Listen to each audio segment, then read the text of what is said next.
Buenos días, Perú Lambayeque llega gracias a Universidad César Vallejo. Solo para los que quieren salir adelante. Examen de ganadores 23 de agosto. CEPRE USS. Inicio de clases 5 de octubre. Universidad Señor de Zipán.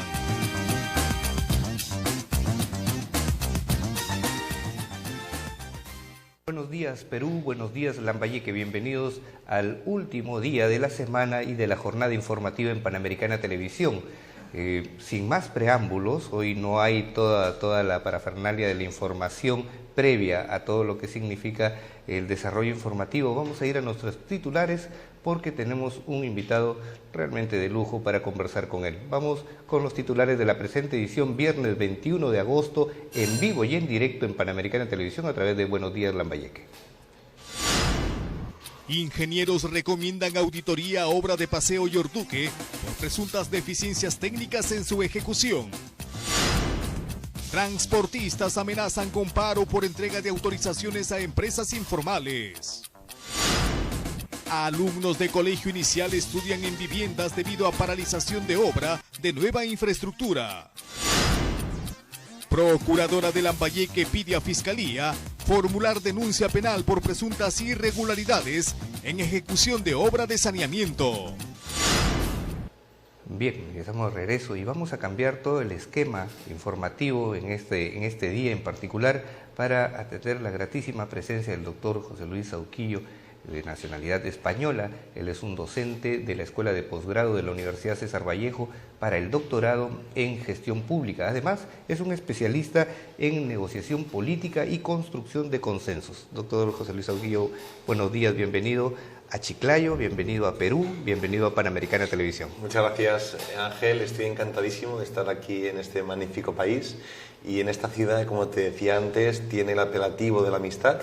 Y sin duda alguna he podido ver por sus gentes, por los compañeros del doctorado, que tienen el apelativo muy bien ganado porque son realmente amables, simpáticos y muy cercanos, al menos a los españoles, a nosotros. Oh, muchísimas gracias también por su presencia y por venir a sumar en todo lo que significa la construcción científica, social y de conocimientos para nuestra gente.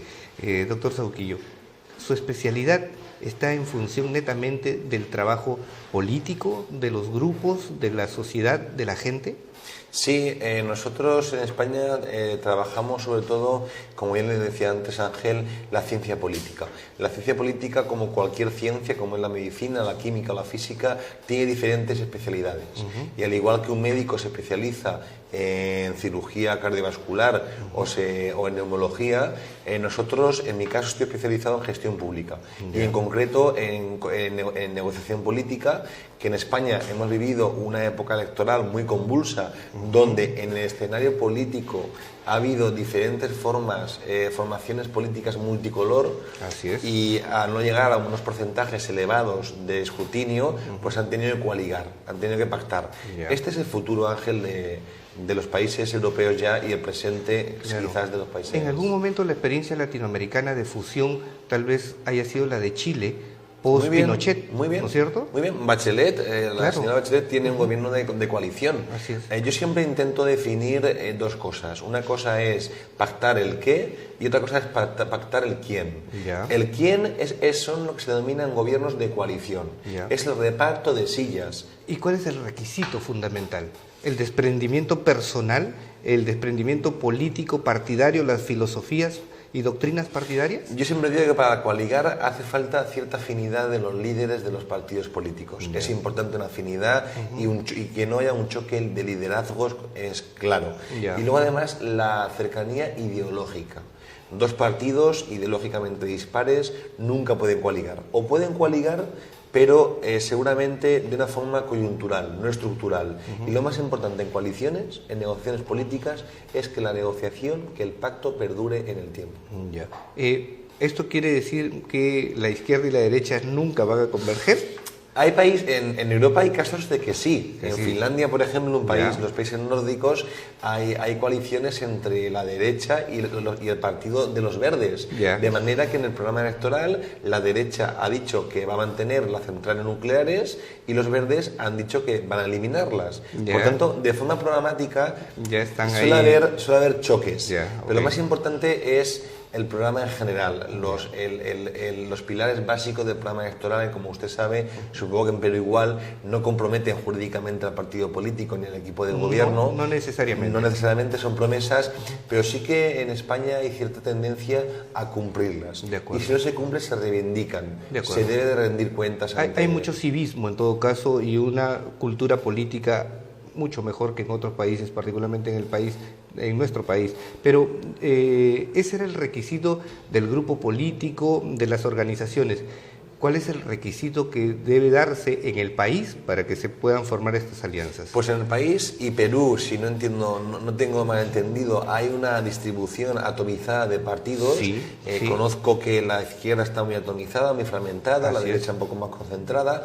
Por tanto, la fragmentación la división, la atomización de partidos políticos o el alto número de partidos políticos, para mí, hace que la cultura política del país sea mejor. Para mí, un país como Estados Unidos, con un bipartidismo perfecto, donde están los demócratas y los conservadores, para mí no es tan democrático como Perú. Creo que la ideología es muy compleja, muy complicada. Yo puedo ser una persona de izquierdas, pero en el mundo mercantilista o economista ser muy liberal, o puedo ser muy de derechas y en el mundo de política social ser muy progresista. Las diferencias existen. Sí. Por tanto, la ideología es compleja y de ahí que nazcan tantos partidos políticos. La conformación de parlamentos atomizados con muchas fuerzas multicolor, a mí me parece que el consenso, que la cultura política la aumenta con creces. De acuerdo. Ahora, por ejemplo, esta situación en que usted pregona y enseña, ¿podría darse en algún momento en Venezuela? Venezuela es un país que está muy limitado de derechos, sí. ¿no? Por tanto, en los gobiernos de consenso habitualmente se dan en países con una cultura política y con un sistema electoral propicio para ello. El sistema electoral es muy importante, el entorno, las reglas del juego predeterminantes. Digamos que cuando la democracia ha venido siguiendo su derrotero normal y sirve para corregir situaciones sociales, económicas. Sociales, económicas, sí, sociales sobre todo, creo. Sociales. Sí, porque el gobierno de coalición, al coaligar diferentes fuerzas, es mucho más sensible a las necesidades de los ciudadanos. Esto no lo digo yo, esto lo dicen politólogos como Dalt, grandes politólogos de nuestra historia, de la ciencia política, que afirmaban que los gobiernos de coalición son mucho más sensibles a las sensibilidades, valga la redundancia, de la ciudadanía. Y en el tema social, por supuesto, que mejora mucho más la calidad de vida de los ciudadanos y ciudadanas. De acuerdo. Por ejemplo, cuando hay una gran deuda social en un país como en el Perú, que además de tener dispersos los partidos políticos, tiene también una geografía bastante extraña de poder llegar como gobierno central. ¿Cuánto puede ayudar? ¿Cuánto puede sumar una coalición? Es que el tema es complejo y da para un doctorado, no da para una entrevista de 10-15 minutos. Pero es importante el reparto que se hace del poder político en los territorios. Sobre una agenda específica. Muy bien. ¿Sí? La definición de la agenda. Es una fase que vamos a tratar en el doctorado. Me ha gustado mucho, Ángel, su pregunta. La definición de la agenda, el cómo la hacemos, el dónde la hacemos, en qué vamos a tratar, qué reglas de juego va a haber. La negociación es un proceso complejo y no hay ninguna negociación igual que la otra. En España hemos estado 2 meses negociando los gobiernos locales y regionales, que ahí denominamos autonómicos. Y han salido, de verdad, coaliciones cuanto menos curiosas. Bien. Muy curiosas. Y están saliendo un poco de la resaca también de lo que ha significado este golpe económico en los últimos años. España ha pasado momentos bastante fuertes, ¿no es cierto? Muy duros. Muy duros. Muy duros. Las relaciones entre Perú y España han sido muy buenas porque hemos recibido mucho peruano y peruana, hemos recibido un montante de personas muy importante que hemos intentado ayudar, dándoles trabajo, pero ahora mismo España está en una situación económicamente caótica, aunque hay ciertos despuntes laborales que indican los índices macroeconómicos de la economía española, que parece que vamos remontando en algo los grandes índices, pero sin duda alguna es un país muy estancado porque el sector público no ofrece oferta de empleo público de trabajo, el sector empresarial no se le incentiva con ayudas públicas y hay un índice de paro que ronda entre el 25% y lo más preocupante es que es el paro del sector juvenil entre 16, porque ahí se puede trabajar con 16 años, entre 16 y 30 años roza el 50%. Caramba. Ojo, 50% de paro juvenil. Es un problema muy grave que nos está llevando a que los españoles y españolas se vayan a Europa a emigrar.